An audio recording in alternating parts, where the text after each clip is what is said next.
I'm going to show you how you can use 3D formulas in Microsoft Excel. 3D formulas are awesome when you need to access information from multiple worksheets where the information is in the same cells on each worksheet. And I'll show you a bonus hack that you can use so you never have to update your formula no matter how many sheets you add. In this example, I have this summary page that I want to get the sales totals from every month. Each month is a separate sheet in this workbook. If we take a look at each sheet, the layout is exactly the same. The headings, products, and unit sales values are all in the same rows and columns on each sheet. I could create a formula where I reference every sheet individually. Let's try this for hamburgers. The formula would be equals. Then, I would have to go to each sheet and select the cell. Add a plus sign before doing the same thing for the next sheet and so on. I'll do a few months to show you.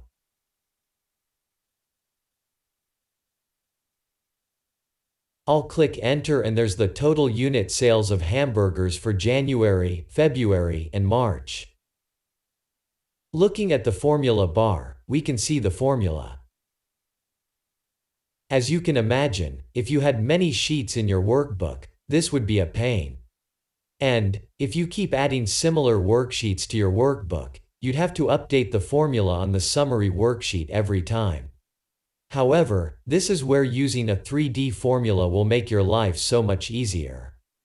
This is especially true when every worksheet is laid out exactly the same, where the same information is on the same locations on every worksheet.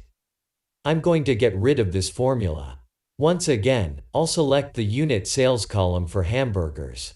The 3D formula is equals. Then, sum, followed by an opening bracket.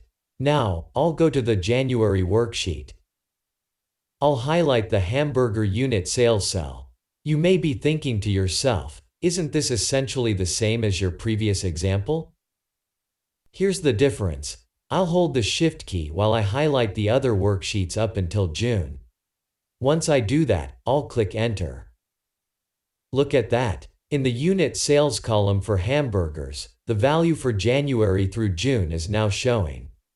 If we look at the formula bar, the formula basically says it's finding the sum of all the values in worksheets January through June in cell C3. I'm now going to copy the formula to the other products on our summary worksheet. And there we have it. All of the product sales have been calculated. So, what happens when I want to add July sales? I'm going to make a copy of the June worksheet.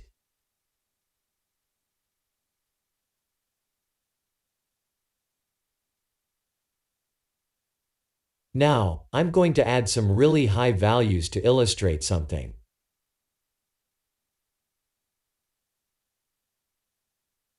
When we go back to the summary worksheet, the total unit sales have not been updated. However, if I drag the position of the July worksheet to a place to the left of the June worksheet, and then go back to our summary worksheet, the July totals have been included. Of course, if you're a stickler for details like me, having the July worksheet before the June worksheet would drive me crazy. So, here's my quick hack to avoid this issue forever. I'm going to create a new, completely empty dummy worksheet. I'll name it, The End. You can name it whatever you'd like. I will then drag it so that it is the farthest worksheet to the right. I'll go back to my summary worksheet. Now, I'll edit the formula in the unit sales for hamburgers. I'll delete everything after the opening bracket and repeat the process I did earlier. This time, I'll highlight all sheets including the one called The End. I'll copy the formula to the remaining rows. Now, I can reorder the July worksheet to where it should belong without making any difference to the results on the summary worksheet. Whenever I add new worksheets to this workbook, all I need to do is to make sure that they are placed to the left of my dummy worksheet, The End. I hope you found this video helpful. If you did, Please give it a thumbs up and subscribe. If you're looking for more Excel tutorials, you may really like this video.